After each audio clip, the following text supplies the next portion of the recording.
Buenos días, mi nombre es María Mateos González, soy internista en el Hospital Infanta Cristina de Madrid y os voy a hablar del tema de ecografía a pie de cama o POCUS.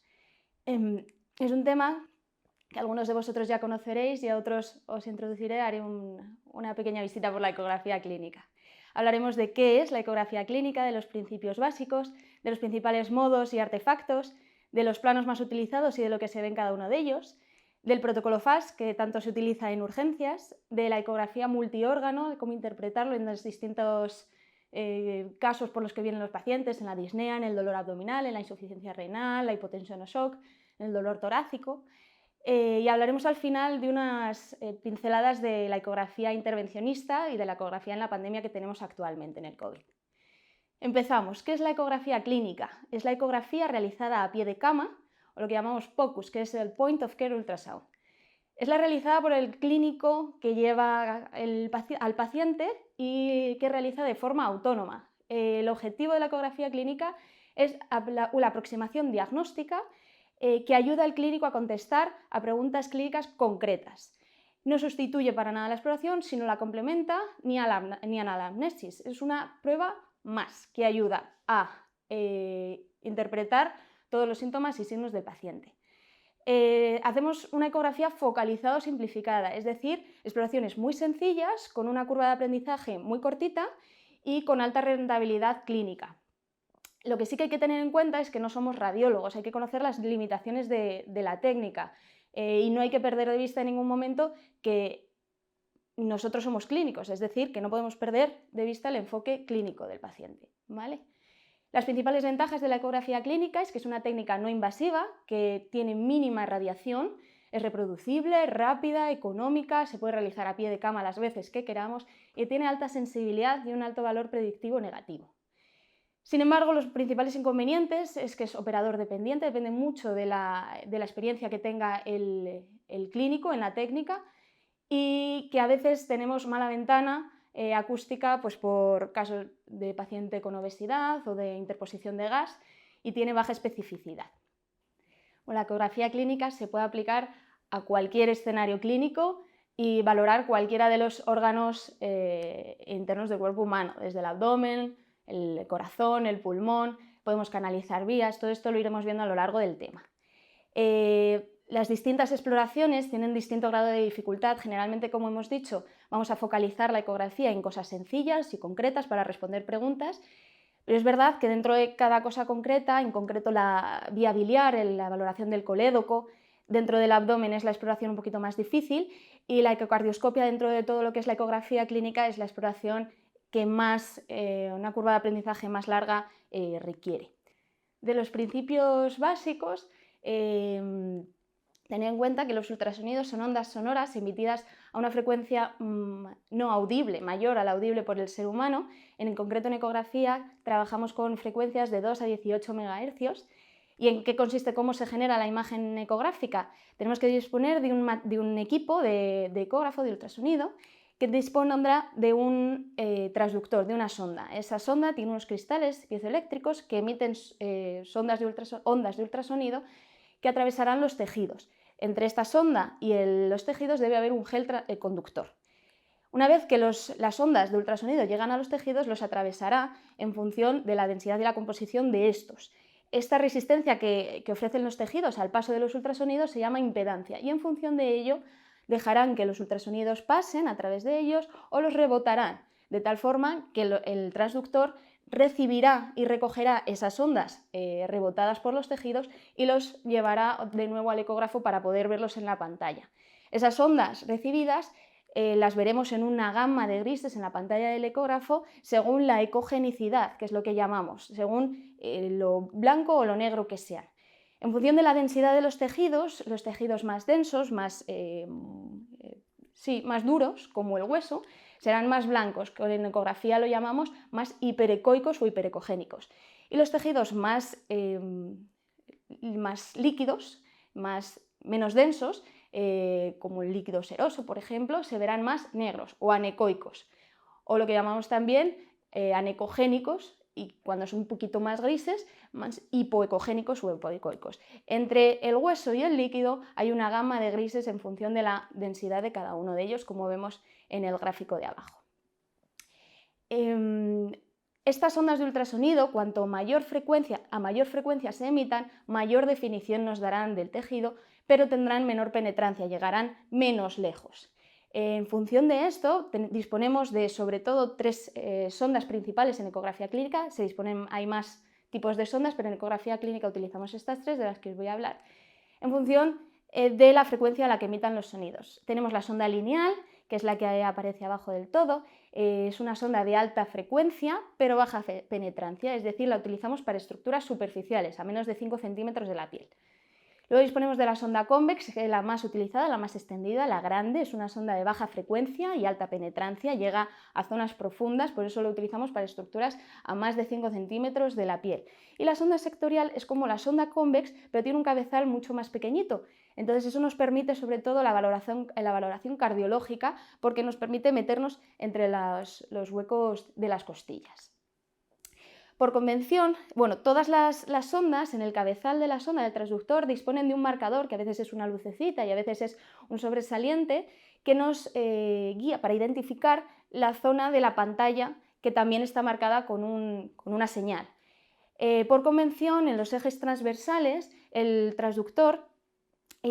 marcador del transductor irá hacia la derecha del paciente, y en los ejes longitudinales hacia la cabeza del paciente, tanto en sagital como en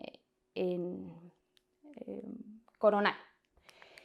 Y luego en la pantalla del ordenador, del ecógrafo, todas las estructuras que aparezcan arriba, en la parte superior de la pantalla, de la imagen, serán estructuras superficiales, y las que aparezcan en la parte inferior serán estructuras más profundas. Hay muchos modos que se pueden utilizar en el ecógrafo y darle juego para poder estudiar a fondo distintas estructuras, pero os voy a hablar de los principales que utilizamos. El modo B es el modo clásico, nos da una imagen bidimensional y es esta primera estructura que tenemos en la imagen a la izquierda, donde podemos ver el hígado, la vena cava inferior, cómo entra en la aurícula derecha. Es la imagen básica, lo más utilizado. Luego disponemos del modo M, que lo que analiza es movimiento. Nosotros marcamos, como veis en la línea, un punto concreto donde queremos ver un movimiento, en concreto la vena cava inferior, por ejemplo, en el ejemplo de la derecha, y allí nos hace un corte en el tiempo, y lo que vemos es el movimiento de esa estructura a lo largo del tiempo. En concreto la vena cava, pues la distensibilidad. Y el otro modo más empleado es el Doppler. El Doppler lo que analiza es el movimiento del haz de ultrasonido según se acerque o se aleje del transductor. Podemos ver el Doppler color, en el que se genera un color en función de si el flujo se acerca o se aleja del transductor. Así, si se aleja se verá azul y si se acerca se verá rojo. El azul y el rojo no identifican vena si es azul y rojo si es arteria. Es simplemente si se acerca o si se aleja. De hecho, os dejo aquí una regla mnemotérmica que es BART, que es blue away, el azul se aleja, y red towards, que el rojo se acerca. ¿Vale? Y el Doppler pulsado igualmente genera una onda positiva o negativa en función de si el flujo se acerca o se aleja del transductor. Se utiliza mucho para valorar los dos Doppler, para valorar los vasos y el sistema cardiovascular. En concreto, el Doppler pulsado que os pongo abajo, en la imagen de la izquierda, como veis, hay los picos de flujo arterial, y en la parte de la derecha es un babeo más continuo que es típico de las venas, y eso sí que nos ayuda a identificarlas. Vamos a hablar de los principales artefactos. Los artefactos son imágenes que no reflejan la anatomía real y que surgen por la alteración de alguna de las propiedades del sonido de manera fisiológica. No son reales, pero nos ayudan mucho a interpretar el resto de imágenes y el resto de anatomía que sí son reales. Vamos a hablar de reverberación, que es el primero de ellos, en la imagen superior izquierda. La reverberación ocurre cuando dos o más estructuras altamente reflectantes son paralelas entre sí y perpendiculares al haz de ultrasonido. Entonces, reflejan y refractan los sonidos en forma de eco, pues cuando decimos eco, eco, eco, eco, pues eso es lo que hace la pleura en el caso de las líneas A, que es la primera imagen de la diapositiva. El segundo artefacto del que vamos a hablar es la sombra acústica posterior. Ocurre cuando los haces de ultrasonido chocan contra una imagen muy densa, muy sólida, y la cual no deja pasar a través de sí los haces de ultrasonido dejando una sombra. En el caso que presentamos en la segunda imagen superior de la derecha, se ven litiasis, colelitiasis, que son las bolitas hiperdensas, hiperecoicas, que señalan las flechas azules, y la sombra acústica posterior que deja señalada con amarillo. El refuerzo ecogénico posterior es justamente lo contrario. Cuando un haz de ultrasonido pasa por una zona con baja densidad, con baja impedancia, al atravesarla y pasar después a una zona de mayor densidad, de un tejido más sólido, deja un refuerzo acústico posterior, una zona más hiperecogénica. No quiere decir que en esa zona haya otra densidad, sino que al haber atravesado ese líquido, generalmente, pues la imagen que deja es más brillante. Y la imagen especular ocurre cuando hay una superficie curva muy ecogénica que separa dos estructuras. En el caso concreto de la imagen que os pongo derecha inferior, se ve una loe hepática que gracias al diafragma se refleja en el pulmón, pero no quiere decir que la lesión, la imagen redondita, sea pulmonar, sino que simplemente está en el hígado y se refleja como un espejo en el pulmón. Hay muchos planos en la ecografía, pero es verdad que casi siempre se utilizan unos más que otros para identificar determinadas estructuras. Vamos a hablar aquí de la ecografía abdominal, de los principales planos para ver los principales órganos, de la ecografía pulmonar, la ecocardioscopia y la ecografía vascular.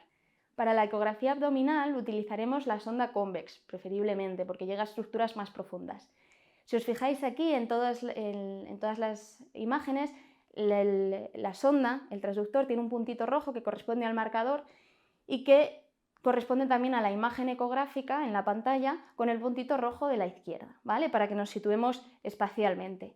En el eje transversal el marcador irá hacia la derecha, como podemos ver siempre en todo eje transversal veremos los grandes vasos y la columna vertebral, y en función de la altura a la que cortemos la imagen del paciente, pues veremos unas estructuras abdominales u otras. En el plano sagital y coronal, como los dos son longitudinales, el marcador irá hacia arriba, hacia la cabecera del paciente, ¿vale? En el plano sagital podremos ver los grandes vasos, pero cortados longitudinalmente, y en el plano coronal, sobre todo lo utilizamos para ver ambos flancos, en el flanco derecho, el hígado y el riñón, y si subimos un poquito más hacia la axila, el seno costofrénico derecho, y en el lado izquierdo, en la línea media axilar igual, el bazo, el riñón izquierdo, si subimos un poquito, el seno costofrénico izquierdo.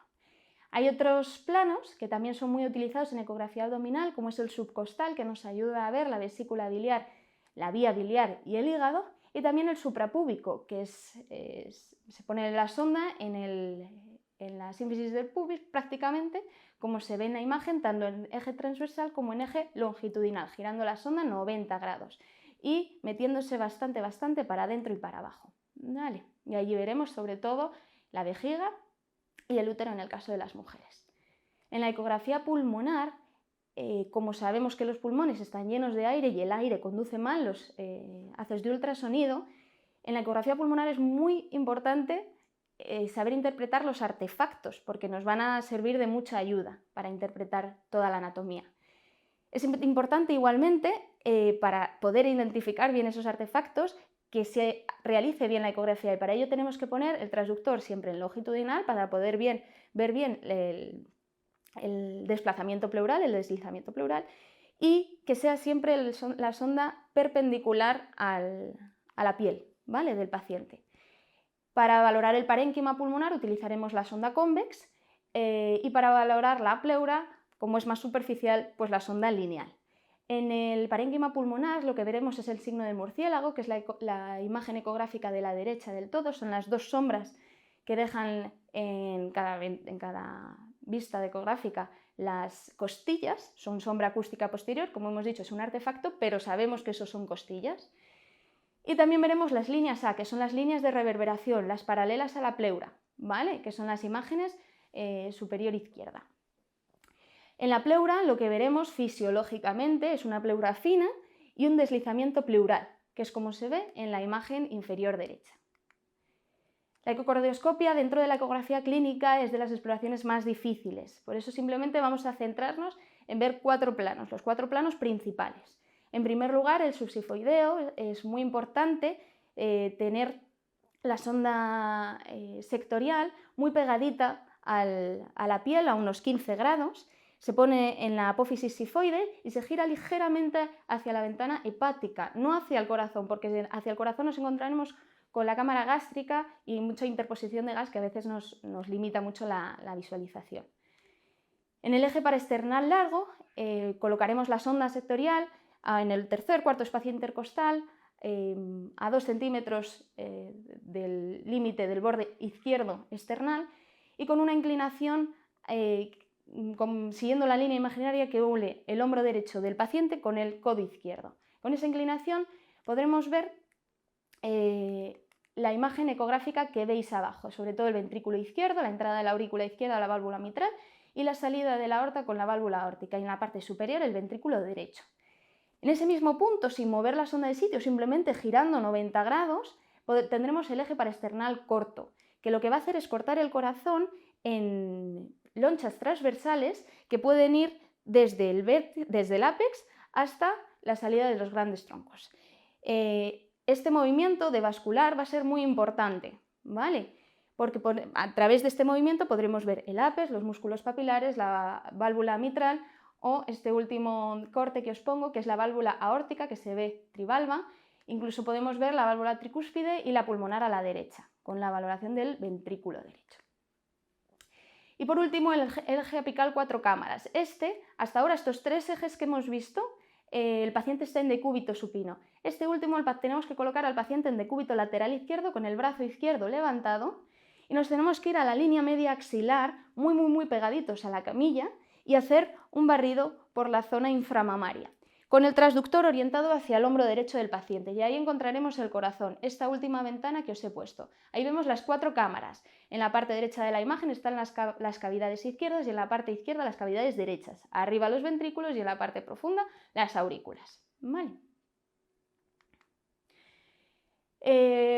Vamos a valorar también la ecografía vascular. Es muy importante saber ecografía vascular para la valoración de la volemia y para la valoración de la TVP, sobre todo.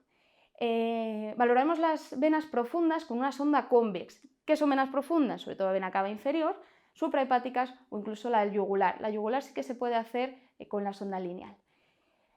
Para la valoración de la volemia, sobre todo veremos la vena cava inferior, que decimos que es normal cuando mide entre 1 y 2 centímetros y cuando la colapsabilidad es mayor de un 50%. Esta colapsabilidad, este índice cava que llamamos, se calcula con el diámetro expiratorio e inspiratorio de la cava.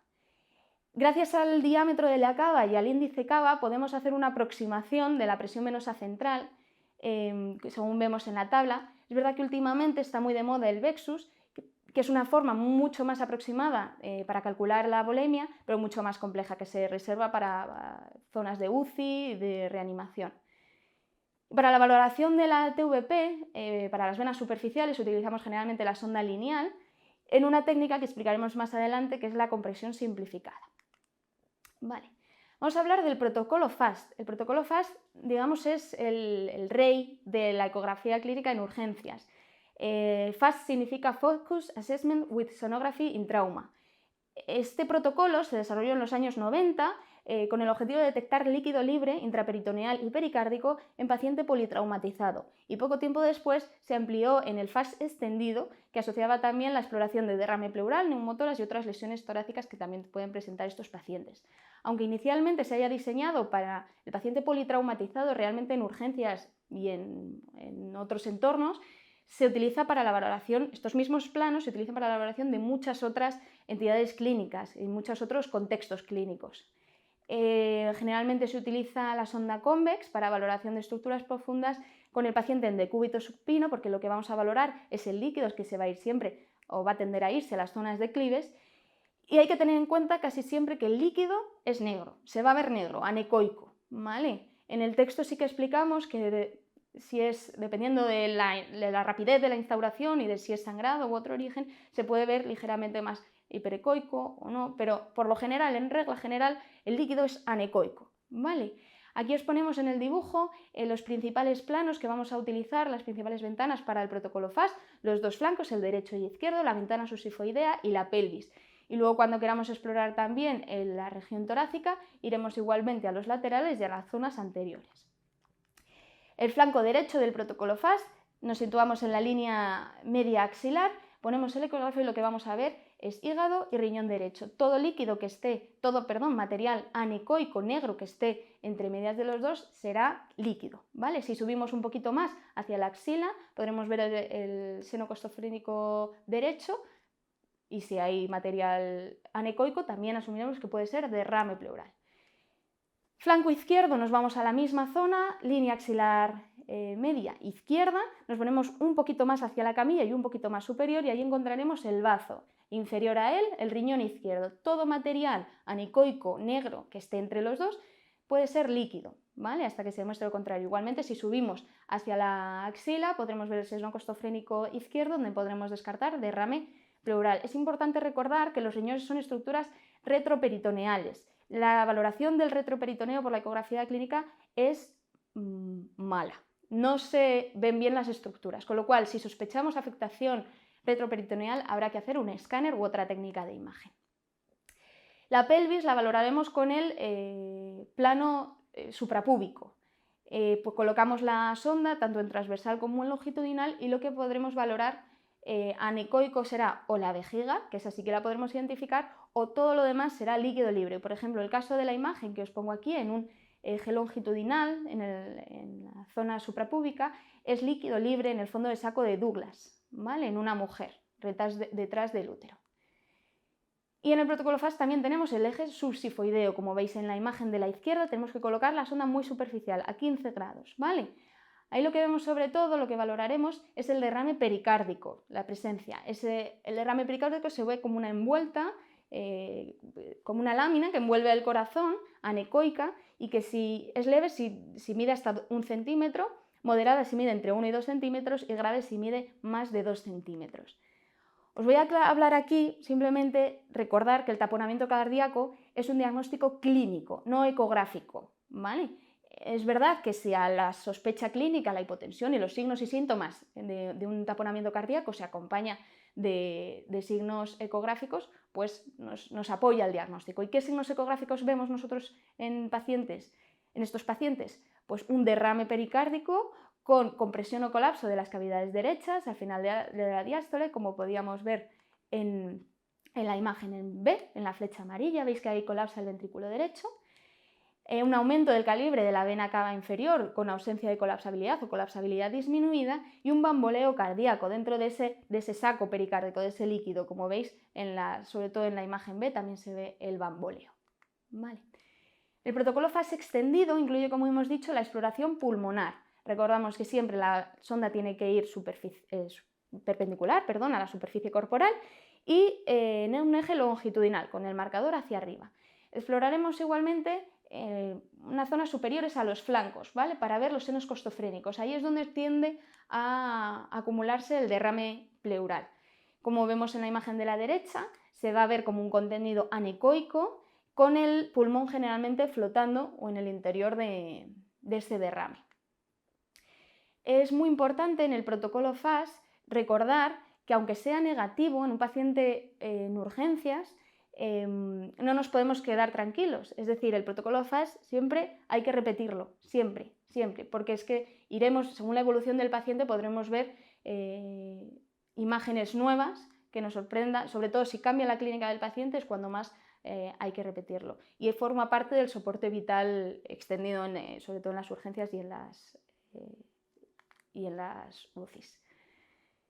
Dentro de la ecografía a pie de cama, lo más importante, lo que llamamos ecografía clínica, es integrarlo en el contexto clínico y para ello utilizamos la ecografía multiórgano. Es una ecografía integral que incluye la valoración de distintos planos, integrándola con el contexto del paciente y el criterio clínico, ¿vale? Por eso vamos a hablar de la ecografía clínica en distintos escenarios clínicos. Vamos a empezar con la ecografía clínica en la disnea. ¿Qué vemos? Hemos visto que se veía en la ecografía pulmonar normal, las líneas A, el signo de murciélago con las 2 costillas, o las 3, Y ahora vamos a ver qué se ve en una ecografía pulmonar patológica. Lo primero y lo más común son las líneas B. Las líneas B son líneas verticales que salen del anillo pleural y que significan afectación intersticial. De forma fisiológica puede haber alguna línea B aislada, sobre todo en bases, pero cuando son más de 3 por campo, hay que darle más significación, sobre todo si se acompaña de clínica, ¿vale? Son estas líneas que vemos abajo, son líneas que pueden ser aisladas o confluyentes a medida que haya más afectación intersticial. También podemos ver consolidaciones, que es lo que se llama hepatización pulmonar, o broncograma aéreo. Es un pulmón que es mucho más denso, más hiperecoico que el pulmón normal y que puede tener ecos, zonas más brillantes y más oscuras en su interior, ¿vale? También podemos ver derrame pleural, que es lo que hemos dicho en el protocolo FAS, suele ser líquido, material anecoico, y dentro podemos ver el pulmón. En este caso vemos el pulmón con un bamboleo, el signo de la medusa, bailando en el líquido pleural, que es toda la bolsa anecoica. Este líquido pleural muchas veces en las radiografías no nos distingue de qué etiología puede ser, pero sí que la ecografía da un pasito más. La ecografía nos permite ver, como en las imágenes, unos tractos fibrosos en algunas ocasiones que son sugestivos de origen infeccioso, sobre todo de empiema, cosa que en la radiografía, incluso en el escáner, no son tan sensibles, no se pueden identificar, ¿vale? La ecografía dentro de la disnea nos ayuda a encuadrar distintas entidades clínicas. En concreto vamos a empezar hablando de la insuficiencia cardíaca. Hemos dicho ecografía multiórgano, vamos a explorar muchos órganos. Empezamos por la pulmonar. ¿Qué encontramos en una insuficiencia cardíaca en el pulmón? Pues sobre todo líneas B, bilaterales, afectación intersticial, ¿no?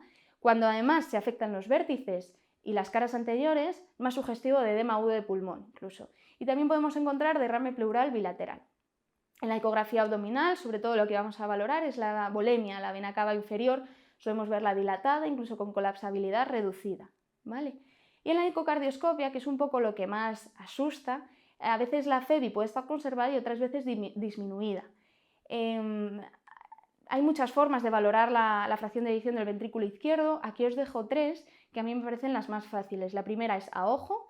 La segunda es valorando el punto E, que es el movimiento del velo posterior de la válvula mitral contra el septo interventricular. La tercera es el MAPSE, que es el movimiento vertical del anillo mitral, ¿vale? Cuando el MAPSE está disminuido, es que no quiere decir que no está ese movimiento vertical conservado, no está esa capacidad de eyección del corazón conservada. Igualmente se pueden valorar valvulopatías, pero es un tema mucho más complejo, con lo cual yo creo que estas tres imágenes que os ponemos abajo, las líneas B en la imagen 1, la vena cava dilatada en la imagen 2 y el punto E aumentado que no llega a golpear contra el septo del ventricular en la imagen 3, yo creo que eso es una imagen muy clara de una insuficiencia cardíaca. Asusta cuando no tienes bien hecho el ojo a valorar, a saber si vas a valorar bien una fracción de eyección disminuida del ventrículo izquierdo o no, pero realmente, como vemos en esta imagen, claramente la imagen de la derecha, el ventrículo izquierdo se mueve menos que la imagen de la izquierda, con lo cual puede ayudarnos en la urgencia en un paciente malo con sospecha de insuficiencia cardíaca. Entonces, como hemos dicho, paciente con insuficiencia cardíaca, en la primera imagen estamos viendo un punto E disminuido, no llega a golpear contra el septo interventricular. En esta imagen segunda, las líneas B y abajo la vena cava dilatada. Esta imagen no se os puede olvidar, ¿vale? Segunda entidad clínica, neumonía. Aparte del contexto clínico, fiebre, tos, expectoración, que esto todos nos lo sabemos, en la ecografía clínica lo que podemos ver es hepatización, como hemos dicho antes, el broncograma aéreo, incluso a veces en las neumonías incipientes o en las neumonías en resolución podemos encontrar algunas líneas B. El neumotórax es otra entidad que también cursa con disnea, generalmente aguda, y en la ecografía clínica tiene unos hallazgos muy concretos. En especial, la ausencia de deslizamiento pleural es un signo muy importante que hay que recordar. También el patrón en código de barras en modo M, que ahora os enseñaré, y el punto pulmón. Ese es un signo patognomónico. Es el que os presento en esta imagen. En una misma imagen ecográfica vemos a la izquierda un deslizamiento pleural y en la derecha vemos que no se mueven las pleuras. ¿Lo veis? Izquierda, ahí se mueven las pleuras y en la derecha no. Ese es el punto en el que se separan las dos pleuras por el neumotórax, ¿vale? Hay pulmón normal y hay pulmón en el que hay neumotórax. Eso es patognomónico y se llama punto pulmón. Y esto es lo otro que os digo. En la imagen de la izquierda vamos a ver pulmón normal con deslizamiento pleural y abajo en el modo M el signo del mar, la orilla del mar. Arriba mar y abajo arena. Y en la imagen de la derecha veremos que no hay de ese deslizamiento pleural y en el modo M veremos el signo de la estratosfera o del código de barras, todo líneas paralelas entre sí. Como veis, la imagen de la izquierda el deslizamiento pleural y en la imagen de la derecha no hay ese deslizamiento pleural, es separación de las pleuras. ¿Vale? Esto es neumotórax. También el tromboembolismo pulmonar es otra entidad que puede cursar con disnea. Igualmente haremos una ecografía multiórgano, empezando por la ecocardioscopia. ¿Qué veremos en el corazón? Signos de hipertensión pulmonar. ¿Cómo lo veremos? Pues por datos de sobrecarga del ventrículo, de cavidades derechas, dilatación de cavidades derechas, aumento de presiones en el ventrículo derecho, disfunción del ventrículo derecho, igual que os explicaba el MAPSE para la valoración del ventrículo izquierdo por el movimiento vertical del anillo mitral, el TAPSE es lo mismo, pero el del anillo de la válvula tricuspidea, ¿vale? En esta imagen que os pongo a la derecha vemos las cavidades derechas muy dilatadas y con una disfunción llamativa, ¿vale? En el abdomen igualmente tendremos que valorar si hay dilatación o no de la vena cava inferior, que eso también sería sugestivo de datos de hipertensión pulmonar, y tendremos que valorar también las venas inferiores, de los miembros inferiores, para valorar sobre todo si hay trombosis venosa profunda. En la valoración pulmonar puede haber hallazgos normales, líneas A, pero también puede haber de vez en cuando derrame pleural, que suele ser unilateral en el lado de la afectación, o incluso infartos subpleurales, distales. Son difíciles de localizar, pero a veces se identifican como zonas más hipoecoicas, triangulares, se puede ver. Para la valoración de la trombosis venosa profunda, cuando hay sospecha de tromboembolismo pulmonar, utilizaremos la sonda lineal, como dijimos anteriormente, y exploraremos la zona inguinal y la zona poplitea. No nos quedaremos ahí, haremos siempre un barrido hacia proximal y hacia distal, ¿vale? Siguiendo las venas. ¿Qué veremos cuando hay trombosis venosa profunda? Dentro de las venas veremos material hiperecoico y ausencia de compresión cuando intentamos apretar con el ecógrafo, ¿vale? Como os pongo en la imagen de abajo, no capta en Doppler la vena, sí las arterias, y en la siguiente llegamos a comprimir las arterias, pero la vena no, y vemos que es porque tiene un material hiperecoico dentro. Eso es un trombo, y con eso ya tienes diagnosticado una trombosis venosa profunda.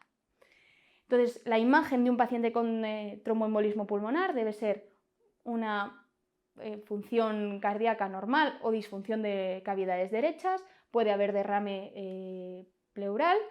En la exploración pulmonar generalmente es normal, pero en la exploración de las venas inferiores podemos ver trombo, ¿vale? Esto sería una imagen de un paciente con tromboembolismo pulmonar. Os dejo aquí un esquema de la disnea que me parece muy útil para, en función de los distintos hallazgos que tenemos pulmonares, sobre todo, y también acompañados de cardíacos y de venas inferiores, poder ir diagnosticando o ir descartando otras entidades en la valoración de estos pacientes en urgencias. Es bastante útil. Vamos a hablar también de la ecografía clínica en el dolor abdominal y he añadido también lumbar, porque muchas veces se distingue son indistinguibles o van juntos. Lo primero que tenemos que ver en el protocolo FAS, que es el que hemos dicho que es más importante casi en urgencias, es el líquido libre intraabdominal.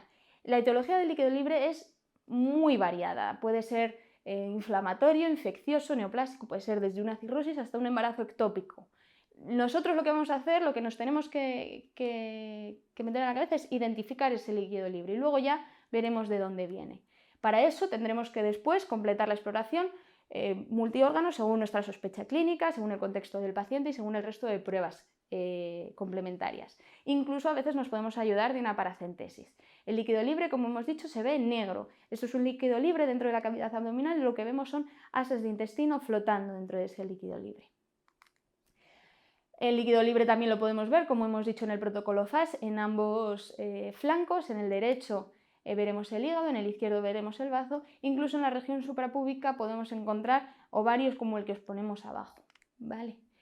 En la ecografía abdominal, también en un paciente que viene con dolor abdominal, sobre todo localizado en la parte derecha, podemos valorar la vesícula y la vía biliar. No solo nos ayuda en pacientes que presentan dolor, sino también en pacientes que presentan ictericia.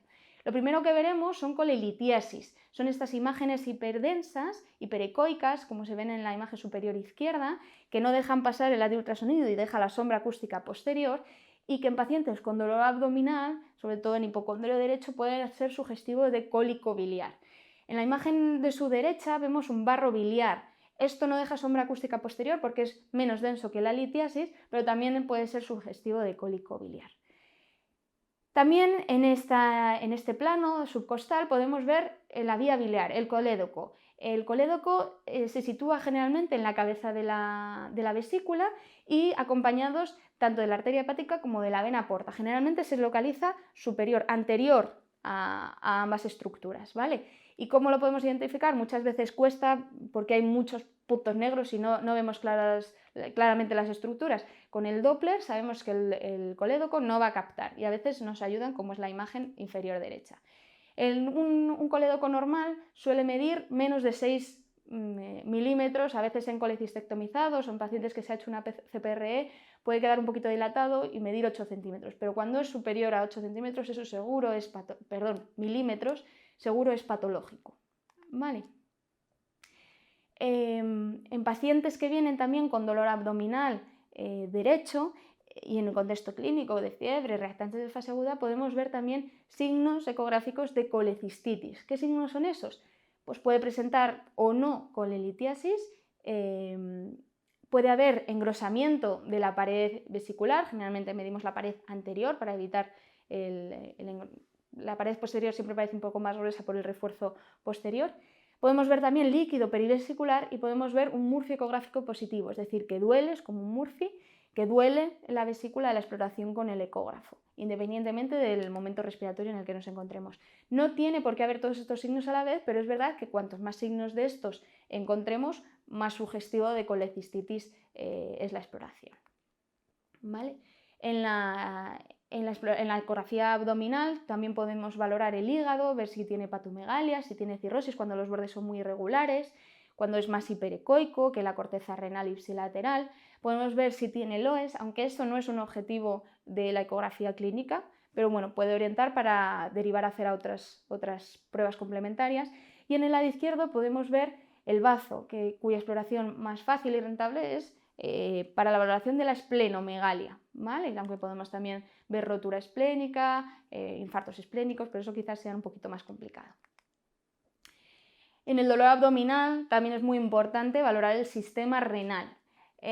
Uno de los hallazgos más frecuentes, sobre todo en urgencias, es la hidronefrosis. Cuando la hidronefrosis es unilateral, generalmente suele ser secundaria a una urolitiasis, en un paciente que presenta dolor igualmente unilateral en fosa renal derecha o en hemiabdomen derecho, puede ser sugestivo de cólico nefrítico. Cuando la hidronefrosis es bilateral, tendremos que ir más abajo y valorar la vejiga, porque muchas veces va a ser por patología vesical, ¿vale? Hay distintos grados de hidronefrosis según afecte o no solo a la pelvis o vaya afectando más al resto de estructuras renales. Como os pongo aquí en la imagen, la A es más leve, la B es moderado y la C ya es un grado grave, con bastante desestructuración renal. Otra valoración muy importante, que también se hace mucho en urgencias y en otros entornos, es la valoración de la retención aguda de orina. Paciente que presenta sobre todo dolor en región hipogástrica y muchas veces se toca el globo y otras veces no se toca claramente un globo. Pues la ecografía clínica nos saca de dudas en todas estas ocasiones. Por la ecografía clínica, tanto en el eje transversal como en el longitudinal, tendremos que hacer los dos, podemos calcular el volumen vesical. Una vejiga de más de 500-600 mililitros con incapacidad para vaciar es, por definición, una retención aguda de orina, ¿vale? Generalmente todos los ecógrafos vienen ya con un software que te calcula el volumen biplano, en los dos planos, en el transversal y el longitudinal, simplemente hay que marcar el ancho, el largo y el alto. Y con eso te lo calcula. Y si no, pues os dejo aquí una fórmula para que lo calculéis vosotros sin problema. ¿Vale? Y en pacientes que vienen con dolor abdominal o lumbar, también, sobre todo si presenta factores de riesgo, también hay que descartar un aneurisma de aorta abdominal. Esta entidad puede cursar con una sintomatología muy variada, desde síncope, dolor abdominal, náuseas, muy variado. Por eso hay que tenerlo siempre en cuenta, sobre todo en pacientes que tienen factores de riesgo como es una edad mayor de 55 años, riesgo cardiovascular, ser varón, tabaquismo. Es importante valorar toda la aorta en su longitud. Es preferible valorarla en un eje transversal porque en longitudinal podemos no pillar el vaso, la arteria en el centro, y si nos vamos a alguno de los lados podemos infraestimarla. Y es importante ir siempre perpendicular al vaso, ¿vale?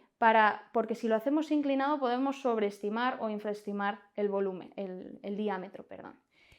Y es importante también en la medición del diámetro incluir las paredes externas, ¿vale? Ahora explicaremos por qué. La definición de un aneurisma aorta abdominal es un diámetro aórtico de más de 3 centímetros o de la arteria ilíaca de más de 1,5 centímetros. Hay una entidad que es una lesión subaneurismática, que son aortas entre 2 y 2,5 centímetros, que habrá que vigilarlas. Esto es a lo que me refiero. Veis en la imagen de la derecha la luz aórtica es mucho más chiquitito lo que capta el Doppler que la imagen real del aneurisma. Cuando hacemos la medición hay que medirlo todo, las paredes externas. Por eso hay que hacer una medición como se ve en la imagen de la izquierda, ¿vale? Que incluya todas las paredes. Os dejo aquí un algoritmo, es un poco raro, pero me parece bastante útil para los pacientes que vienen con dolor lumbar, porque hay que incluir en el protocolo FAST la valoración del derrame, valorar también los riñones y valorar el aneurisma, ¿vale? Porque hay a veces que vemos hidronefrosis, nos quedamos tranquilos pensando que puede ser un cólico nefrítico, pero a veces hay un aneurisma, una disección aneurismática de aorta que está comprimiendo el uréter y está causando la hidronefrosis. Con lo cual siempre hay que hacer una exploración completa, ¿vale? Multiórgano. Otra entidad también muy frecuente en todos los contextos, yo creo, hospitalario y extrahospitalario, es la insuficiencia renal. Es muy importante en estos pacientes hacer una valoración de la vena cava inferior, porque no es lo mismo una insuficiencia renal con la cava inferior de la imagen A, filiforme, o una insuficiencia renal con la imagen de la cava B, muy distendida. De hecho, en la insuficiencia renal prerrenal encontraremos la imagen de la cava A, filiforme, con una colapsabilidad de más del 50%, eso sugiere hipovolemia. En las causas obstructivas podemos encontrar hidronefrosis o retención aguda de orina, como hemos hablado hasta ahora. Incluso en causas de hematuria podemos valorar también la vejiga u otras causas de hidronefrosis. Uno de los escenarios más importantes por la gravedad y por la necesidad de actuación rápida, sobre todo en un escenario como es la urgencia, son la hipotensión y el shock. Para ello es muy importante una actuación rápida y la ecografía clínica nos ayuda muchísimo. Os he traído aquí el protocolo RAS, aunque hay muchísimos protocolos que pueden utilizarse en estos escenarios, pero este me parecía bastante fácil y práctico. RAS significa Rapid Ultrasound in Shock and Hypotension. El objetivo de este protocolo es valorar las potenciales causas de shock para intentar revertirlas cuanto antes, intentar poner tratamiento cuanto antes. Este protocolo se basa en la valoración cardíaca, a lo que llaman la bomba, en la valoración del volumen intravascular, a lo que llaman el tanque, y en la valoración de las estructuras vasculares principales, a lo que llaman las tuberías. Os he traído aquí el acrónimo HIMAP, que es para recordar la sistemática en la que se lleva a cabo este protocolo, y empezamos valorando el corazón de la H, para ver la contractilidad del ventrículo izquierdo, ver derrame pericárdico, ver si hay datos de sobrecarga del ventrículo derecho, la I de vena cava inferior, para ver su diámetro y la colapsabilidad, como vemos en la imagen de abajo. No es lo mismo un shock con la vena cava inferior de la imagen A o un shock con la vena cava inferior de la imagen B. La M de Morrison, ver los dos flancos como en el protocolo FAST y EFAST para ver si hay líquido libre intraabdominal y derrame pleural. La A de aorta, aunque también incluiremos ahí en las tuberías las venas de los miembros inferiores para descartar tanto aneurisma de aorta abdominal como TVP. Y la P de pulmón para valorar neumotórax y si hay o no hay líneas B. Aquí os desgloso un poquito estas tres estructuras que valoramos: la bomba, el tanque y las tuberías. En la bomba lo primero que tendremos que ver es si hay derrame pericárdico o no, para ver si hay taponamiento, que es una de las posibles causas de hipotensión y shock. El tamaño y contractibilidad del ventrículo izquierdo también nos orientará hacia un origen del shock u otro. Por ejemplo, cuando hay un ventrículo izquierdo hipocontráctil con una febra disminuida, puede ser un posible shock cardiogénico. En cambio, cuando es hiperdinámico, puede ser un shock hipovolémico, distributivo precoz. Y luego también el tamaño relativo del ventrículo derecho y los datos de sobrecarga pueden ir a favor de que sea un TEP con un shock obstructivo. Cuando valoramos el tanque, que es el volumen intravascular, es muy importante ver la vena cava inferior, como hemos dicho anteriormente, tanto su tamaño como su colapsabilidad. Y en este sentido es muy curioso porque el índice cava, un índice cava mayor del 40%, sí que se relaciona con una capacidad de respuesta al volumen, y con la ecografía nos podemos permitir el lujo de ir valorando la respuesta al tratamiento. Si encontramos una vena cava dilatada y no colapsable, esto se presenta en shock, por ejemplo, cardiogénico u obstructivo. Si la vena cava es filiforme, pues probablemente se trate de un shock hipovolémico o distributivo. Puede haber fugas, por eso hay que valorar la presencia de líquido libre, por si hay sangrado. Puede haber datos de sobrecarga, derrame pleural, líneas B, compromiso del tanque, como decimos en el neumotórax. Todo eso lo tendremos que valorar. Y luego, por último, hay que valorar las tuberías, que sobre todo es la aorta, para ver que no haya un aneurisma o una disección que pueda causar un shock hemorrágico, y valorar las tuberías de abajo, la presencia o no de trombosis venosa profunda que puedan ir a favor de un TEP como causa de hipotensión o shock. Aquí os dejo una tabla bastante resumen con la valoración de las distintas estructuras de las que hemos hablado, la bomba, el tanque y las tuberías en cada uno de los tipos de shock. Me parece que es bastante gráfica y que nos puede ayudar en un momento de estrés, como pueden ser esos pacientes. Y por último, quería hablaros del dolor torácico. El dolor torácico muchas veces es difícil de dirigir en la causa etiológica porque puede ser por muchas causas. En este caso también es muy importante la ecografía multiórgano. Tendremos que hacer una ecografía cardíaca para valorar las causas cardíacas, como es la cardiopatía isquémica o la pericarditis aguda. De hecho, es uno de los criterios diagnósticos de pericarditis aguda. También tendremos que hacer una ecografía pulmonar para descartar causas pulmonares, como es el TEP, el neumotórax, la neumonía, el derrame pleural, cosas que ya hemos hablado anteriormente. Incluso causas vasculares, como es un síndrome aórtico, una disección de aorta. Esto no es un síndrome, pero sí que es bastante frecuente verlo en urgencias, la afectación de partes blandas. Por eso me parecía útil nombrarlo para valorar estos pacientes en la urgencia. ¿Qué vemos en las partes blandas como normal, ecografía normal? Lo que vemos es la imagen de la izquierda. Vemos un tejido celular subcutáneo bastante homogéneo, después una fascia, el músculo con esas fibrillas, y podemos encontrar incluso algún ganglio linfático, que es importante verlo en llegar hasta sus límites para ver que no sea un vaso, que a veces se puede confundir. Y cuando vemos edema de tejido celular subcutáneo, lo que vemos es el patrón en empedrado de la imagen de la derecha. Es un patrón irregular, como en nubes, que también describen, y eso es muy sugestivo de celulitis, que puede ser por cualquier otra causa, ¿vale? En la valoración del edema, que es un signo muy frecuente de los pacientes en general que valoramos en el hospital o en los centros de salud, cuando el edema es bilateral, normalmente hay que descartar alguna causa sistémica, más sistémica, como la insuficiencia cardíaca, la cirrosis, la insuficiencia venosa. El hallazgo probablemente ecográfico sea el mismo, el patrón en empedrado que hemos visto, pero al ser bilateral hay que descartar ese otro tipo de causas. Cuando es unilateral sí que nos podemos centrar más en descartar o TVP, como en el algoritmo que os pongo y como hemos comentado anteriormente con la técnica de la compresión simplificada y el Doppler, o incluso descartar también un quiste de Baker, que puede ser roto y puede dar un síndrome posflebítico que se puede confundir a veces, ¿vale? Se verá como una bolsa negra o incluso más material anecoico entre el patrón en empedrado. También es importante conocer la ecografía clínica articular. ¿Por qué? Porque muchas veces en los pacientes, cuando vienen a urgencias, con una articulación con clínica sugestiva de derrame, nos puede ser muy útil para realizar una artrocentesis, por ejemplo. Entonces, generalmente para la valoración articular solemos utilizar la sonda lineal superficial, y en lo que veremos es en el espacio articular un material anecoico, que puede tener o no ecos en función de su etiología. Por ejemplo, en la imagen que os pongo aquí, en la primera, se ve claramente un contenido anecoico con puntitos más hiperecoicos en el interior. Esos son ecos, eso es más sugestivo o de infeccioso o de hemático. De hecho, luego lo pudimos comprobar al hacer la artrocentesis, que se veía el contenido que veis ahí a la derecha.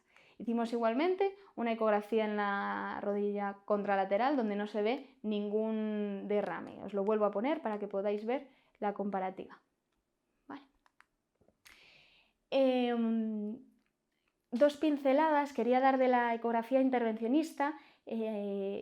Probablemente todos hayáis hecho algún intervencionismo en urgencias, seguro. Lo que no sé es si guiados o no por ecografía. Entonces, la ecografía intervencionista podemos realizarla a través de sonda lineal para accesos vasculares o artrocentesis, técnicas de zonas muy superficiales, o con la sonda convex para estructuras más profundas, ¿vale? Para toracocentesis, paracentesis, etc. Hay dos tipos de técnicas para realizar las intervenciones, o bien ecoguiada, que es una asistencia directa, vemos con el ecógrafo cómo va entrando la aguja, eso necesita un material estéril, una funda estéril del ecógrafo, pero es verdad que es la técnica con máximo control, pero bueno, esta técnica se utiliza muchísimo en la UCI generalmente, o cuando hay poca cantidad de líquido o de material para extraer y hay que ir muy dirigidos. Y luego la ecografía facilitada es la más extendida, se coloca al paciente en una posición concreta, localizamos el punto de mayor seguridad para realizar la punción y sin mover al paciente del sitio limpiamos y realizamos la punción, pero sin acceso directo sin asistencia directa de la ecografía. Hay muchos procedimientos que se pueden hacer ayudados por la ecografía, desde accesos vasculares, toracocentesis, paracentesis, artrocentesis, pericardiocentesis, punción lumbar, muchísimos y cada vez más. Aquí os traigo la imagen de un acceso vascular realizado por ecografía clínica guiada. Se ve directamente dónde está el vaso y cómo va entrando la aguja. Eso se hace con muchísima seguridad. Y otra cosa buena que tiene la ecografía es que no solo nos permite realizar estas intervenciones con mucha más seguridad que si no estuviera la ecografía, sino que también nos permite identificar ciertas complicaciones como pueden ser trombos asociados a los catéter. Como vemos en la imagen de abajo, está el catéter con la luz anecoica y encima un trombo ahí pegado. Y por último, quería hablaros de la ecografía clínica en la pandemia actual del coronavirus. Como sabéis, en la primera ola, las urgencias a nivel mundial se colapsaron y empezaron a hacer ecografía pulmonar a estos pacientes como medio de triaje. Se vio que la ecografía es mucho más precoz que la radiografía en la identificación de las lesiones incipientes pulmonares en estos pacientes. En la ecografía pulmonar, que es muy rápida de hacer, podemos ver desde patrones normales en los pacientes que no tienen afectación pulmonar hasta líneas B discretas, y en función de la gravedad y del paso del tiempo podemos empezar a ver líneas B confluyentes, que son las famosas slide beam, o infiltrados subpleurales o consolidaciones. Aquí os dejo las diferentes afectaciones desde pulmón normal y progresivamente mayor afectación. En el score 4 podemos ver con la flecha roja el infiltrado subpleural y en el score 5 las consolidaciones. Vale, generalmente a estos pacientes lo que se hace es una exploración pulmonar como la auscultación. Se exploran 10-12 áreas, las áreas posteriores, las laterales y las anteriores, y se suman los scores. Hay muchos scores, ninguno validado, pero bueno, sí que nos ayudan a hacer una idea de la gravedad de esas lesiones pulmonares y seguirlos en el tiempo. Incluso algunos han podido estimar un poquito el pronóstico en función de la ecografía pulmonar de estos pacientes. Y asimismo la ecografía también nos ayuda a ver las complicaciones que suelen asociar o que pueden asociar el COVID, como las trombosis venosas, el TEP, incluso las alteraciones cardiovasculares que van surgiendo. Y por último, quería hacer un resumen de conclusiones de todo lo que hemos hablado. Repetir una vez más que la ecografía es una técnica muy buena porque es una técnica rápida, inocua, repetible las veces que quieras, económica y segura, que se puede hacer a pie de cama en cualquier sitio en el que se disponga del ecógrafo. es una herramienta diagnóstica complementaria a la anamnesis y a la exploración física que nunca puede reemplazar ni al juicio clínico ni a otras pruebas diagnósticas si las necesita el paciente. Hay que dirigir la exploración ecográfica y la valoración en función de la sospecha clínica e integrarla en el contexto del paciente. Hay que conocer también el ecógrafo, los elementos, los distintos modos, los principales artefactos y la anatomía del paciente para poder integrar todo esto de una forma correcta. Es muy importante hacer una ecografía multiórgano, una ecografía integrativa, y es importante también seguir una sistemática de evaluación para que no se nos olvide nada por evaluar. Además, la ecografía clínica permite orientar también el diagnóstico, dirigir el tratamiento y valorar la respuesta a este tratamiento a pie de cama. Hemos hablado de dos protocolos, del protocolo FAS, que permite detectar el líquido libre intraperitoneal, el pericárdico, y el derrame pleural en el protocolo FAS extendido. Hemos hablado del protocolo RAS, que ayuda al diagnóstico y a la orientación del paciente con hipotensión y shock.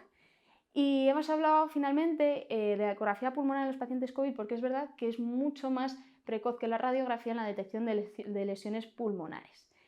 Esto es una aproximación a la ecografía clínica, pero es verdad que la ecografía clínica es mucho más que todo lo que os he contado, muchísimo más. Entonces, si alguno está interesado, yo os animo a estudiar ecografía, a apuntaros a algún curso, porque es muy práctica y es muy útil en el día a día de nuestro clínico.